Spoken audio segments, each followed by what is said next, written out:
Hello guys, welcome my YouTube channel Uttam Blogs. তো তোমরা কেমন আছো? আশা করি তোমরা ভালো আছো। আমি অনেক ভালো আছি। তো আমি শিখেছি আর একটা নতুন ব্লগ ভিডিও নিয়ে। তো টাইটেল দেখে আর থাম্বনেল দেখে বুঝে গেছো আজকের ব্লগটা কী টপিকের হতে চলেছে। তো বেশি দেরি না করে ব্লগটা শুরু করা যাক। তো বন্ধুরা, ফাইনালি এগুলা দেখে বুঝতেই পেরে গেছো আজকে আমি কোথায় যাচ্ছি। আজকে আমি যাচ্ছি ব্যাংকে টাকা তোলার জন্য। তো ব্যাংকে গিয়ে কি করব সব কিছু শেয়ার করব তোমাদের কাছে। তো ব্লগটা কি স্কিপ করবে না, শেষ পর্যন্ত দেখবেন। আর যদি ব্লগটা ভালো লেগে থাকে অবশ্যই একটা লাইক করে দেবেন আর ব্লগটা শেষ পর্যন্ত দেখবেন। তো আমি ঘরের মধ্যে ভিডিও করতে পারিনি, একটু তাড়াতাড়ি বেরিয়ে গেছিলাম বলে ঘরের মধ্যে ভিডিও করতে পারিনি। মানে একটু এসে মানে যে রাস্তা আছে দেখতেই পাচ্ছ, আমাদের কিছুটা এসে এখানটা মানে ফাঁকা আছে, তার জন্য এখানে আমি ব্লগটা বানাচ্ছি। তো আমি একাই যাচ্ছি। তো দেখতেই তো পাচ্ছ মোটর সাইকেলে যাচ্ছি আমি। তো বন্ধুরা, আমি যেতে যেতে ভিডিও করতে পারবো না, কারণ আমি একাই যাচ্ছি, গাড়ি চালিয়ে যাব। তো তোমাদের সাথে ব্যাংকে গিয়ে দেখা হচ্ছে। তো বন্ধুরা, দেখতেই তো পাচ্ছ ফাইনালি আমি এটিএমে চলে এসেছি, এবার এটিএমে টাকা তুলবো। তো তোমরা দেখো তাহলে।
আজ যাচ্ছি স্যার, এখনই যাচ্ছি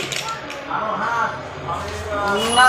কালকে সেই বললাম তাহলে বিকাল হলো, ওরা থাকে না। হ্যাঁ স্যার, হ্যাঁ স্যার, হ্যাঁ স্যার।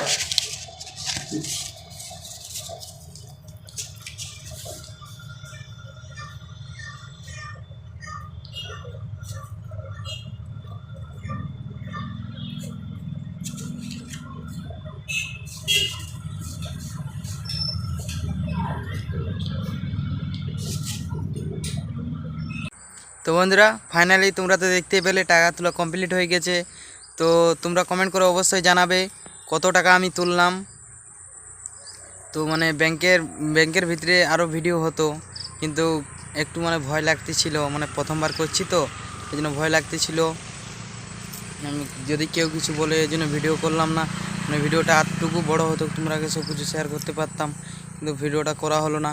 তো আমি ব্যাংকে থেকে বেরিয়ে মানে একটা ফাঁকা জায়গায় এসেছি, তো ওইখানে মানে ভিডিওটা করছি। তো বন্ধুরা, ব্লগটা বেশি বড় করছি না, ব্লগটা এখানেই শেষ করছি। তো ব্লগটা যদি ভালো লেগে থাকে অবশ্যই একটা লাইক করে দেবেন আর সাবস্ক্রাইব করে দেবেন আর কমেন্ট করে জানিয়ে দেবেন ব্লগটা কেমন হয়েছে। তো মিলছি পরে ব্লগে, এই জন্য টাটা, বাই বাই।